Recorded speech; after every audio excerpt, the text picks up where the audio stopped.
Today is the last day for Governor Spanberger to sign bills that were sent to her by the General Assembly. And guess what, y'all? What? We have a bill that we want to make sure she signs today. We have a collective bargaining bill that would expand collective bargaining for over 500,000 Virginians. Do we think that's important? Yes. We think that every public sector employee in the state of Virginia should have the right to collectively bargain. And not just have the right, but be able to do it without barriers, without roadblocks, without things that are just wrong. And so we're asking our governor, who we work really hard to elect, to do what the General Assembly signed the bill that the General Assembly sent to her, because we elected those folks as well. And they did their job. So thank you, legislators. Thank you for doing your job, for putting forward a collective bargaining bill that would grant collective bargaining rights to 500,000 public sector employees across the state of Virginia, including home care providers. And so now we want Governor Spanberger to sign that bill. Hashtag sign the bill. So today we're going to talk about why this is important, why this matters, and why we are demanding that this bill be signed. So first up, I'm going to call on our Richmond chapter chair, Ms. Felicia Boney, to talk to us about why we need the bill signed. Hi everyone, my name is Felicia and I'm an employee with the City of Richmond, Department of Social Services for 31 years. And I am a proud member of the Richmond chapter of SEIU Virginia 512. I'm here today in solidarity with workers across Virginia because what happens here affects all of us.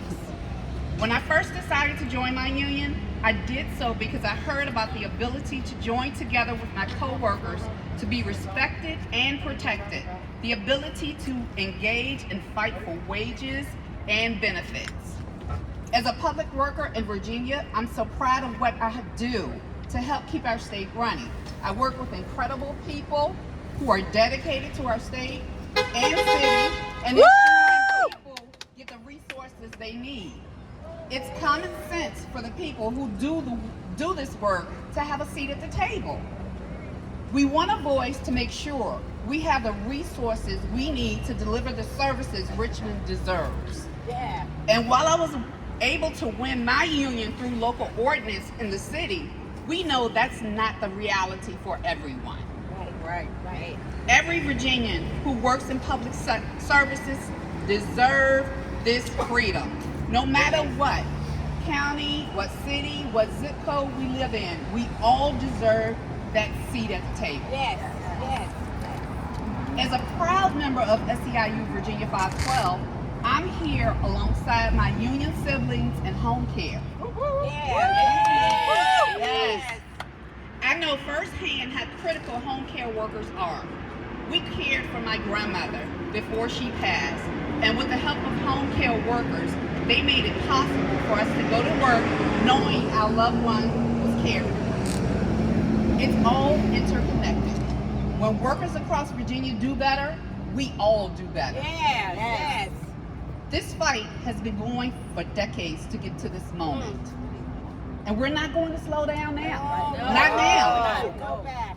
We're out here to make sure our voices are heard. As you've heard, the General Assembly passed a bill to give collective bargaining rights to all public sector workers across Virginia, including home care workers. Yes. It's an incredible, historic moment. But the fight isn't over yet. We know that it's not done until it's done. And that means making sure Governor Spanberger signs into law a bill that's fair and equitable for all working people. We fought too hard for too long to slow down now. Right. Let's win this. Thank you, Felicia. When working families are under attack, what do? Stand up, fight back. When working families are under attack, what do? Stand up, fight back. So we know we're not in this fight by ourselves. a coalition of unions for the last 2 years have worked diligently to get to this point. This did not just start, as Felicia said. This has been decades of work. But within the last 2 years, we got laser focused because we knew that we were gonna win a blue trifecta in Virginia. And when we win a blue trifecta, we have expectations. This is not a blank check. We have expectations of our elected leaders. And so the expectation is that Governor Spanberger, hashtag, sign the bill. And so next up, I'm going to call Harry Sabo, the president of the United Campus Workers of Virginia. Hey everybody, how you feeling? Woo! All right, I'm here today to talk a little bit about education in this state. My name is Harry Sabo. I'm president of United Campus Workers of Virginia, CWA Local 2265. For the last 6 years, higher ed workers like me have been organizing in Virginia to protect ourselves from unfair labor practices at our workplaces. Things you probably recognize, like not being paid on time, like unfair wages, and retaliation for speech or for questioning any of the decisions that our administration makes. And we have been fighting to win public sector collective bargaining to undo the historic injustice first committed at UVA Hospital in the 1940s, when Black hospital workers tried to organize and the governor of Virginia told their boss that he didn't have to listen to them. In February of this year, we learned that we were being struck from the collective bargaining bill, and we have been fighting hard to get re-included, fighting alongside professionals from across the state, home health care workers, teachers, and other public employees for our right to a fair contract of work. We know that our university presidents lobbied behind closed doors to keep us out of the bill. And we know now that local governments have been lobbying the governor to allow them to keep ignoring their workers too. Education workers across the state have been fighting to win contracts with their localities under the current version of the law. And in the last year, we've seen some of those localities change their minds and refuse to honor the terms that they agreed to. We cannot let that continue. We need comprehensive collective bargaining for public workers in Virginia, and we need it now. Our education system and our healthcare system have been stretched to the limits, and the workers in those industries need better working conditions now if we are going to be able to teach our young people, take care of the sick, and help the elderly.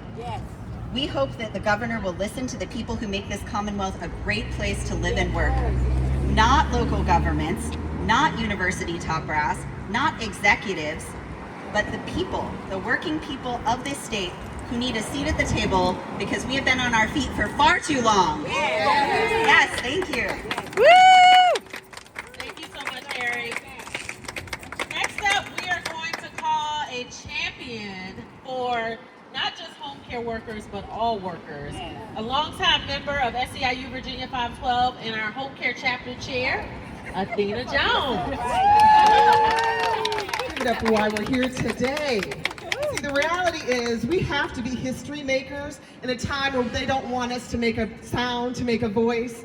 Oftentimes service workers are overlooked, stepped to the side, moved over, and the reality is they expect the situation and the circumstances to continue. But unless we make some noise, unless we demand and command a difference, nothing is going to happen. And so the work that we've done so far in the General Assembly has made a difference.